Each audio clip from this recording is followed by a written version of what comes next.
Welcome to an episode of Spotlight on Ask the Latina. While Latinas have a rich history of leadership in their communities, they are underrepresented in all levels of government. From 1996 to 2010, the number of Latinas elected officials increased by 105%.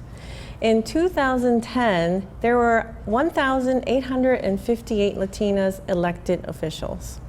Today, I have the pleasure to introduce to you Raquel Casteñeda-Lopez, the first Latina elected to the Detroit City Council.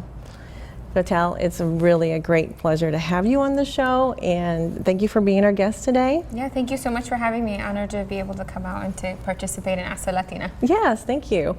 What is the role for a city council member? Sure. So in the Detroit City Council, we have full-time positions, and we are the legislative branch. So we're responsible for passing legislation, for kind of monitoring contracts, appointments to different boards and commissions, and a larger part that's not an official task assigned to us, but is really helping with constituent services.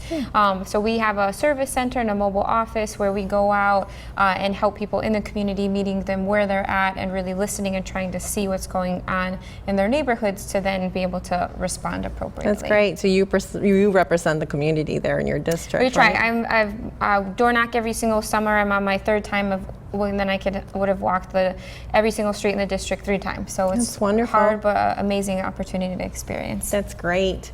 So what prompted you to run in 2003 for this position? So it actually wasn't something I grew up wanting to do. I have a background in social work. I have my bachelor's and master's in social work, and it was community members who I'd worked with for years in the neighborhood who actually asked me to run for council. So I was recruited to run for council, and it was a really tough decision. I think sometimes as women, especially as women of color, we don't really value our skill set and think that we're qualified enough. So it was a difficult decision, but ultimately I kind of saw it as my social responsibility to give back to the community that had really invested so much in me. In worst case scenario, if I tried and it didn't work out, I mean, what's the worst that could happen? So it was a long journey. I was recruited to run for this position, but I'm really grateful and thankful for all of the people that saw the potential in me that maybe I didn't see back then. That is really wonderful. I was about to ask you about that. What college degree or experience do you need to run? Is there anything special, or is it just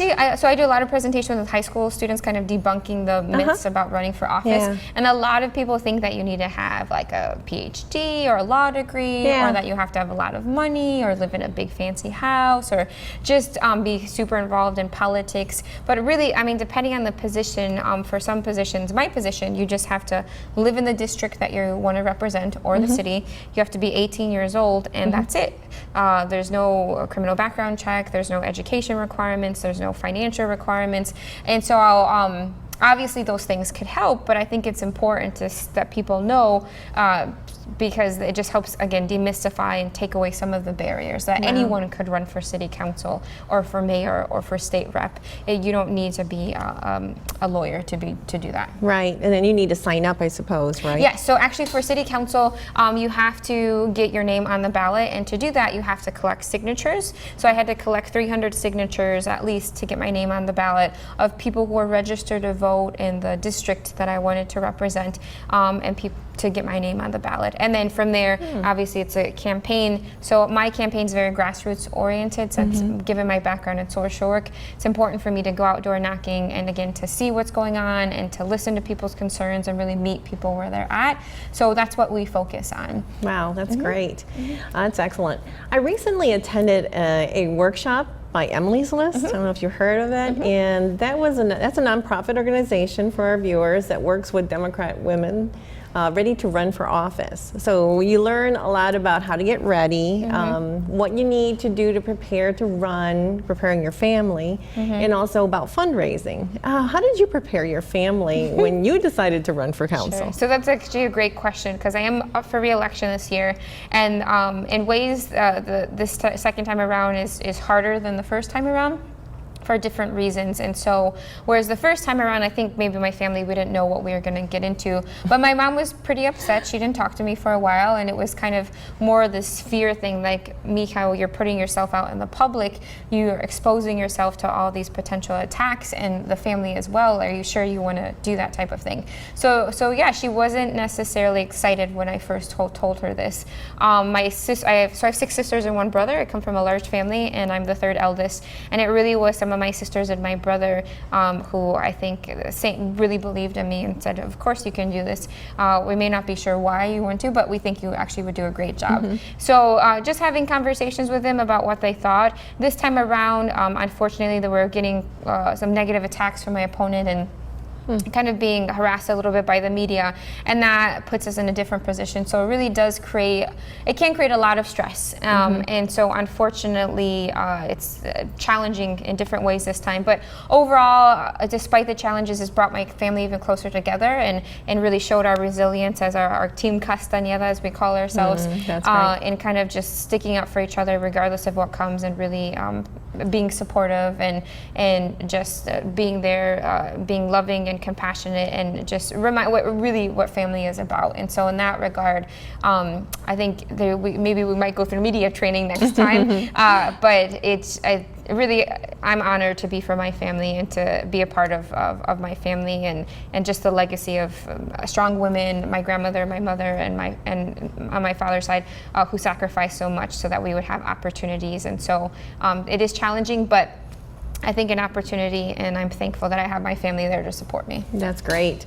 And what was the biggest challenge in fundraising? How did you handle that? So I mean, it's right. Growing up, we grew up in poverty in the city, and so a very humble background. And there's always a certain level of shame attached to that. People kind of maybe look down on you or judge you in different ways. And so my mom was very kind of wanted to keep that quiet. Yeah. Well, interesting, because on Emily's list, it seemed like that was a major difficulty for most women in the workshop. It was fundraising. No, it is for sure. So you have to kind of come to terms with your own relationship with money. And then my dad was always like, don't ask for money, we don't need help, we'll figure out how to do it by ourselves type of thing. And we did for quite a bit of time. So then to go and ask people to donate to me was kind of like, I'm asking people to help me in this way. But what helped me kind of get through that piece was recognizing they were investing not just in me, but in people like me and in the community, and really for our values of promoting education and making sure that everyone has a seat at the table and fighting for justice, and reminding myself about the values that we were all kind of working together on helped me get over those barriers. And I was really surprised that some of my students who I worked with, who I thought couldn't give anything, ended up giving quite a bit. So it was, although it's very scary at first, it was a really beautiful and empowering experience in the end. So I think anyone struggling with fundraising is to really stay focused on the goal you're working towards and who you'll be able to help by being in that position. That's good. That's really good advice too. Where were you born and raised, and what was it like growing up in the Castañeda household? So as I said earlier, I have 6 sisters and 1 brother. I'm the 3rd eldest. So I was born and raised in the city of Detroit, born at Henry Ford Hospital. I am on my mom's side, 3rd generation Detroiter, because my grandmother and mother were born in the city, and then my dad migrated from Mexico as a young teenager.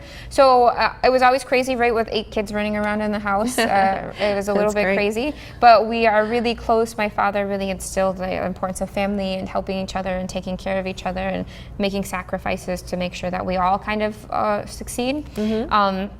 So yeah, I just remember, I don't know whether we would we were all on our own team, right? So you don't really need to find people to play with. You got a big team there, we just play with each other. So we're really, really close. But my my parents really sacrificed a lot for education. So my dad was only able to go to 3rd grade, and my mother was able to graduate from high school, Cass Tech, back in the 70s, but they weren't able to pursue higher education. So from a very young age, they kind of pushed that. Wow. So what traits did you inherit from your father and mother, and how has that contributed to your work today? Sure. So I think going back to the education piece is that they sacrificed a lot so that we could go to good schools, and then really pushed pursuing higher education. So they also sacrificed a lot so we could go on to college. Unfortunately, my father passed when I was 15 from cancer, leaving my mom to be a single mom raising 8 kids, essentially. My youngest sister was 5-year-old at the time.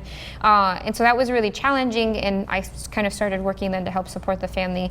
But she was like, I want you to go to school and make sure you finish. So the value of education and just how much that can change your future and change things for your family, and really is a big equalizer, because my grandmother grew up extremely poor. My mother grew up on the projects on the west side of the city and was able to go to high school. And then for us, we were able to go to college, and really has made all of the difference in our opportunities. So work ethic and unwavering work ethic, that kind of never giving up and persevering and overcoming challenges and always producing and performing at the highest that you can. And that guides me to this day, that it's about giving it my all at City Council and fighting for my residents, that it's about giving back to the community as well. Right. It can't just be about my success, but it has to be for everyone in the neighborhood. Because you understand, you've been there within the struggles, and you understand having a single mom too, which is, I think it's a Latina trait when we have moms like that really want the best for their kids, you know, and so. Yeah, for sure. I mean, I've been lucky, whereas maybe you don't understand it when you're younger, or you're ashamed or embarrassed, or like, well, why does my house look like this, or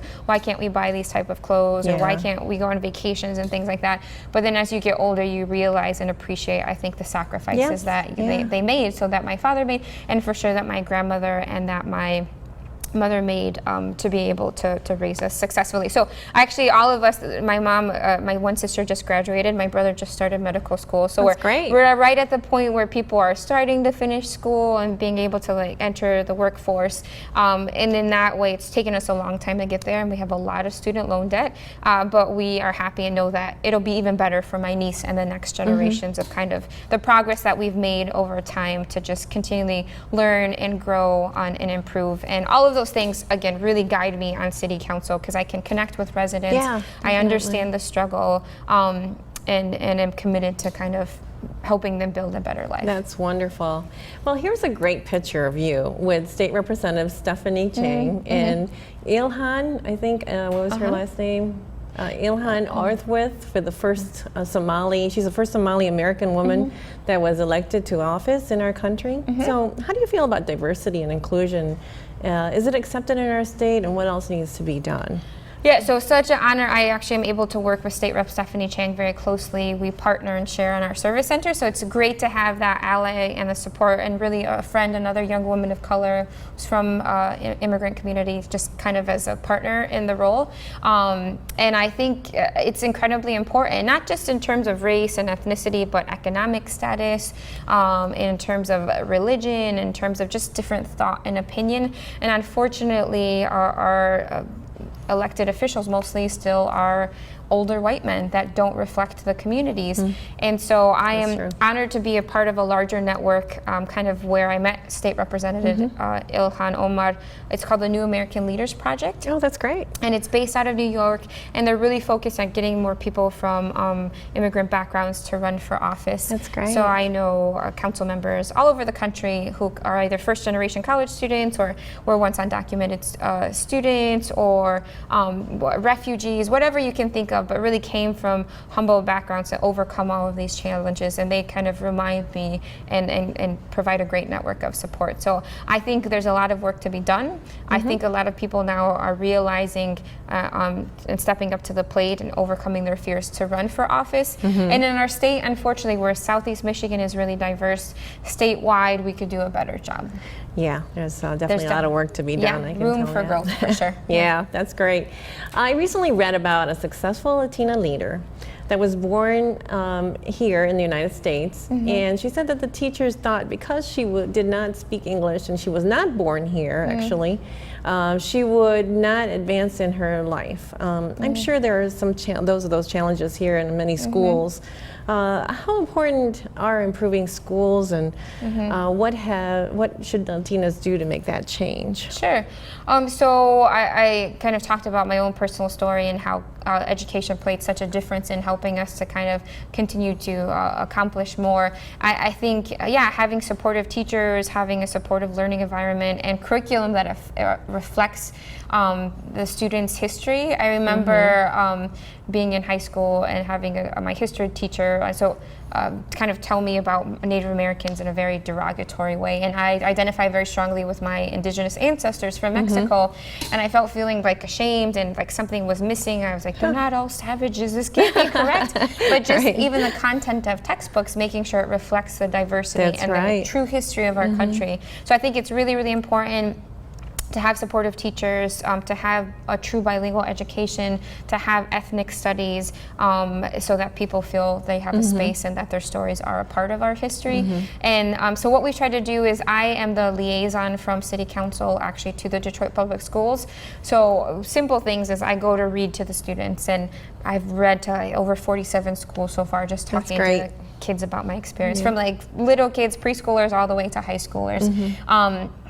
We've also worked with the Office of Immigrant Affairs and the Immigration Task Force, which I chair for the city, to work with the schools to create the seal of biliteracy. So now, if you graduate and you're proficient to a certain level in Spanish or say Arabic or something, when your diploma will actually have a seal that says that you're bilingual, and that can help you when you're applying for jobs or things like that. And there's other things that we just try to do when the state is working around their budget, but asking, well, where's the funding for bilingual education? And how's that being funneled down? But hope to be able to do more moving forward, and not just in my role as a council member, but just as an individual person. It's really important to have access to quality education where students feel welcomed. That is really good. I believe also it's good to educate everybody else in the school about the different cultures. And the assimilation or the acculturation that we have with our community. So your next step in life, let's say 5 years from now, where do you want to be in your life, and what legacy do you want to leave behind? Sure. It's interesting to think about legacy, because I'm like, oh, I don't know, I'm not that old yet. But we know we have a picture here, you resist. So I think for me, 4 years, if I am lucky enough to win my re-election, I would be wrapping up that next term. And so for me to kind of make sure that there's others that have kind of come behind, that I'm not the first and the only Latina in City Council, that we're able to really bring other people, whether they're Latino, Arab, it doesn't matter, again, people who grew up in poverty, first generation college students, but really to bring other people and open the door so that they have opportunities that I have had, which is really important for me. So in creating access and inclusion and making sure that there's kind of training and mentoring students and leaders now to step up into that role. And that's something I would be happy gardening in my backyard without dealing with the news anymore, very peaceful, and letting someone else take over this role. So I think that's my responsibility, having had this opportunity and being the first to create other opportunities for other people, again, or whether it's school board, city council, or other boards and commissions, so that they're there kind of continuing. So you would mentor possibly like that too? Well, kind of already doing it now. We have a summer youth leadership program where we train young people to door knock and to learn about city services each year. And then also too, I on average have about 5 to 7 interns each year, and try to get them exposed and learning about this. And then through the New American Leaders Project, which I mentioned before, sometimes train with them to get more people to come on board and then eventually run for office. So that's really what we're working on, to try to get more diverse representation in Southeast Michigan. Whether it's Detroit, Clarkston, it can all help. That's really good. It can't help, and I think it's wonderful, because it's a we're the large minority group, so we need to have that kind of mentoring and that help to get into these different positions that are very important for making decisions and improving the cities or where you live. So that's good. Sure. Well, Raquel, it has been a pleasure to have you as our guest today, and we wish you the very best in your continued work as City Councilwoman. So gracias, I really appreciate having you here. Thank you so much for having me. Yeah, it was great. So this concludes our episode of Spotlight on Ask a Latina. We look forward to seeing you again soon.